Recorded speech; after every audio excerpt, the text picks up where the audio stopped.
Good morning, friends. It is Monday, the 4th of December, and it is around 7 o'clock in the morning.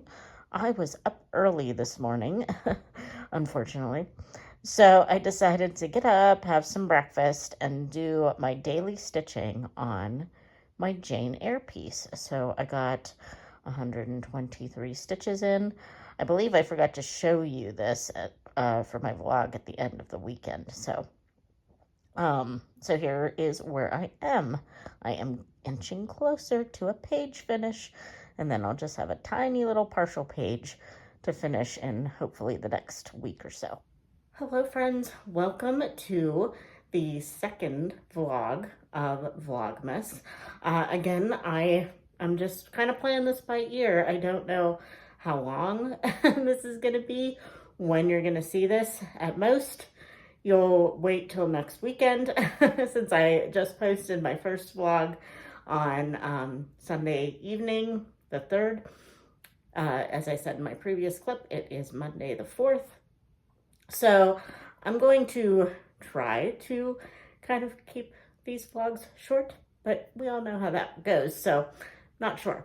But I have my coffee this morning in a festive mug. My mom actually surprised me with a coffee advent calendar this year, so I didn't show it on this vlog because I feel like I've had this calendar before. And my friend Amy from Amy's Bookish Life is doing the same advent calendar over on her Instagram, so I'll link her below if you want to see what's in it. Being that it's Monday, I have to go into the office today. In fact, I have to be in the office every day this week, except for Thursday. I have the day off for some doctor's appointments. Nothing weird, just normal yearly doctor's appointments. So I have to kind of be strategic about what I take with me to the office because, you can't bring all the things, although I have tried before.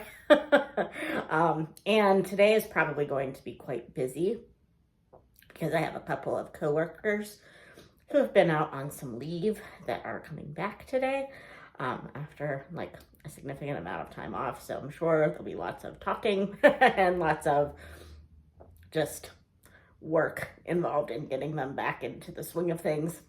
So yeah, I'm not sure how much I'm going to get done, but what I'm taking with me to the office today is my physical copy of Poinsettias in Peril by London Lovett, because there's not an audiobook for this.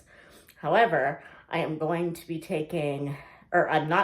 taking my physical copies of The Long Winter by Laura Ingalls Wilder, or my physical copy of Through the Liquor Glass, because I found the audiobook on Everand. Gotta get used to saying that instead of Scribd now. They changed their name. So I found the audiobook for that one as well. So I have 2 books that I can listen to on audio, although I would rather read Through the Liquor Glass physically, but I'm just gonna say that I know this week is gonna be busy for me and not as easy to read physically, so I'm just gonna have it there in case I need it. So I have basically 3 books to take to work with me today, although only one in physical form. I also am taking my prayer journal with me because I found that I do better doing my prayer time and my quiet time first thing when I get to work in the morning. I know it's weird, it's work, but like if it's a slow morning, which again I don't know if today will be, it's just at some point in the day, even if I'm just like on a break at work, I feel like I am focused more when I'm at work, because there's not like other things other than work to take my time away from my prayer time. So like if I can take like a 15-minute break, which I do, I get 2 15-minute breaks. So I can just take that 15-minute break, go sit in a quiet area at work and just do my prayer time. And at least I have that. So I'm taking that. I am taking my Heaven and Earth Design mini nativity because I was able to mostly kit that up last night. So it's a little bit more portable now. And I'm taking my Sugar Plum Dreams with me, which is not a priority stitch because that was mostly to start for the Jingle Ball, but it is Christmassy, so I would like to get a significant amount of it done this month. And also I am knitting a pair of fingerless mitts for a friend's Christmas gift. So I really need to get a move on with those. The pattern is not the easiest to read for me. So even though they looked simple, they're a little bit harder than I anticipated. So I'm hoping though to get mitt number 1 mostly finished today. We'll see. So that is my plans for the day. I'm gonna go and I'm planning on just like showing you a montage of my cross stitch progress this week to kind of keep it, more succinct. And then we'll talk about the books that I finish when I finish them. So, all right, I will talk to you soon, friends. Bye.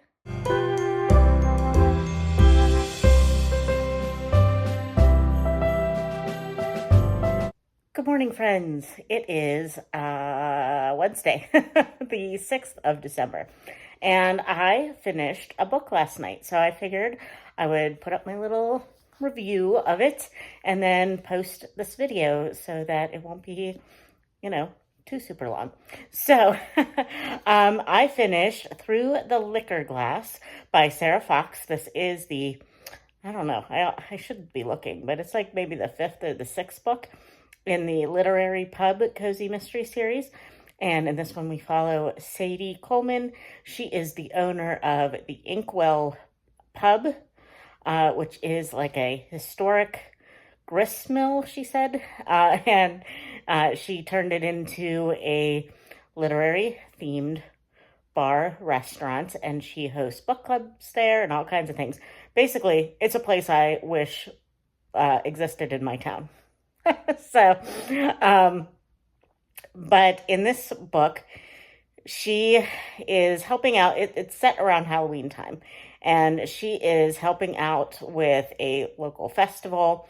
And there are a couple of food writers that come in to review the festival and the different bar restaurants in the area. While one of the food writers ends up dead. And there are some thefts in the area, and sorry, I'm not used to I haven't like held my phone for one of these in a while, and my arm is getting sore. So anyway,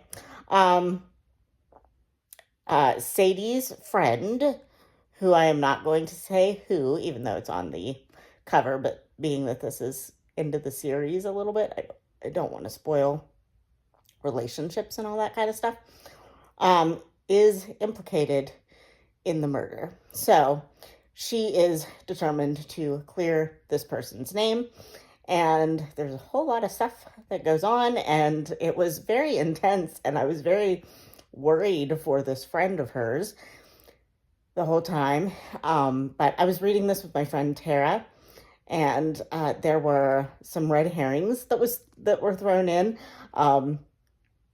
because we thought we knew what it was, and then a red herring came in and we were thrown. But I'm happy to say that I was at least semi-right in my conclusion. And I don't mind when that happens, because that very rarely happens.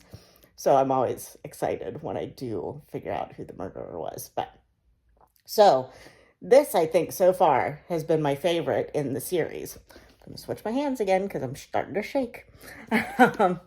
This has been my favorite in the series so far. It was intense.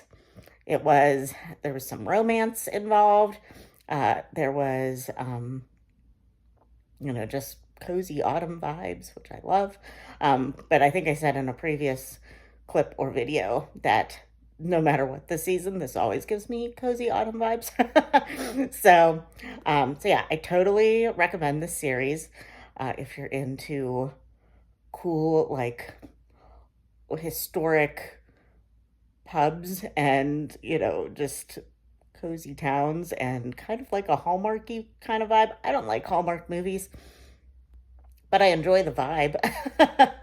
So, but anyway, that is my review of Through the Liquor Glass by Sarah Fox. So before I post this video, I think I will go through the rest of the week and just show you some montages of me stitching on my various projects, and so that you can see my progress. And yeah, and then we'll post this video. All right, friends, I hope you are having a good December, and I will talk to you soon.